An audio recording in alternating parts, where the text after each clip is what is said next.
Hey, it's Ray at Relationship Remedy. So in self-development work, we're always talking about getting out of our own way, which basically means breaking bad habits where instead of living life, we're hiding from life in these unwanted behaviors. In a struggling marriage, we're basically hiding from each other behind these walls of tension that we put up to protect ourselves when we don't feel emotionally safe. All these habits of the things that we say or the ways that we avoid each other or demonstrate to each other. And we become dependent on these behaviors. And this dependence is similar to an addiction. It actually distorts our thinking. Now, here's what I mean. As a therapist, I've encountered all kinds of addiction. One story that sticks out in my mind is of a sex and pornography addict who found himself pulled up at a red light next to an attractive female, and they exchanged eye contact and smiled, and it was clear that she was interested in connecting with him, and he got very excited. So he followed her. He's like really excited, he's following her through the streets, and he's thinking to himself, oh, this is incredible, this is going down, until she pulled up in front of a police station and ran in.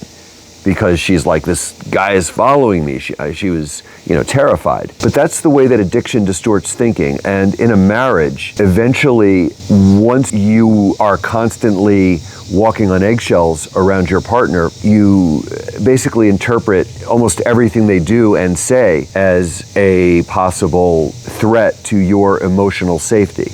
Now, an interesting aspect of addiction is that it's associated with the dopamine reward system in your brain. Everything is about taking action. You're anticipating the action, you take it, and then it's done. And then you're left with a feeling of emptiness, so you need to take the action again. And that's how people get trapped in these addiction cycles. They have a drink, and then they need another drink. Or they're gambling, and they need to gamble again, or they're eating and they need another potato chip, whatever the action is. So in a marriage where you're dependent on these kind of protective habits, they go through their marriage event by event, interaction by interaction. So it's like the stock market. Today we're good, today we're not. Up and down. So how do you break out of this pattern? Well, there are many action steps that you can take, and we teach a ton of them here at Relationship Remedy. I've also gone over some in some of the other videos, but it starts with an inner shift, a mindset shift, where every challenge that comes up between you and your partner, you feel is only an opportunity to come even closer together by learning how to put love first, until you both come up with something that you both feel great about, and you end up feeling even closer. I'm here in these mountains, and while I'm shooting this video, the sunset and the trees and the birds, I'm aware of them, and they're filling my heart with a kind of peace, an inexpressible love and appreciation. My marriage is the same way. It's a constant light that I carry in my heart.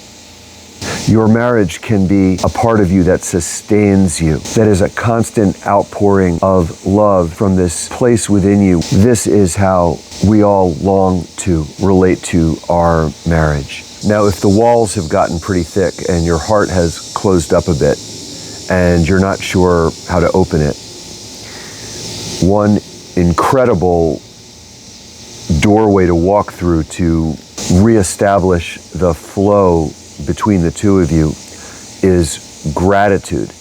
And that might seem like a remote possibility right now to feel grateful. But think about this. If you are drowning in the ocean, and over in one direction, 20 feet away, is a floating bag of $20 million, but it can't support your weight. And in the other direction is a life raft. You're going to swim right for that life raft, and you're going to be so grateful for it, even if it's covered in bird poop because of its own rough journey through the seas. You're going to be so grateful for that life raft. We tell ourselves all kinds of stories about who we are and who we were. But the fact is, if you want to see what someone needs to survive, what's really important to them, see what they do. Take a look at what you did. We tell ourselves that our circumstances could have been different, that we could have made different choices, but actually we all made exactly the choices that we needed to make at the time for whatever reason. And some of the opportunities that we feel we missed unfairly actually are an accurate reflection of what we had coming to us at that time, which is a hard fact to face. But when we learn how to embrace who we really were and what we really needed, then we can make a shift into a kind of gratitude that our needs were met, that we got what we needed to survive, particularly in a relationship, that someone was there to love us when we needed it most. We should never take that for granted, that we needed that at that time.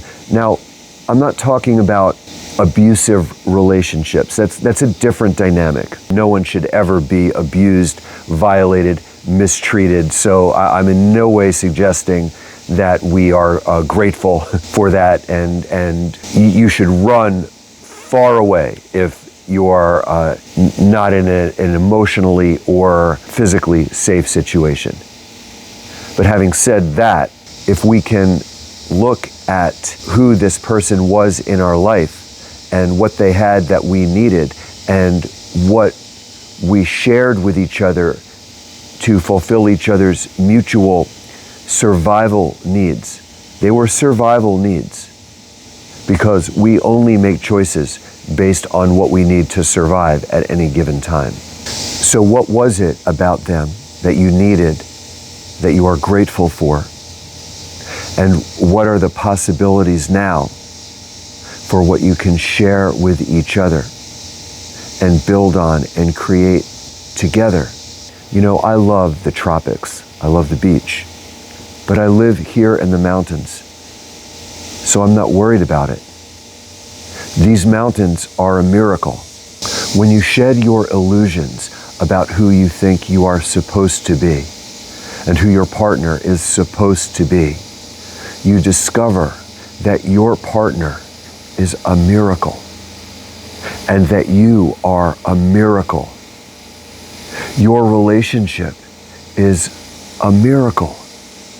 And then you can create your own miraculous thing together, just the two of you or with your family, that is all yours, with limitless possibility for love and wholeness and freedom.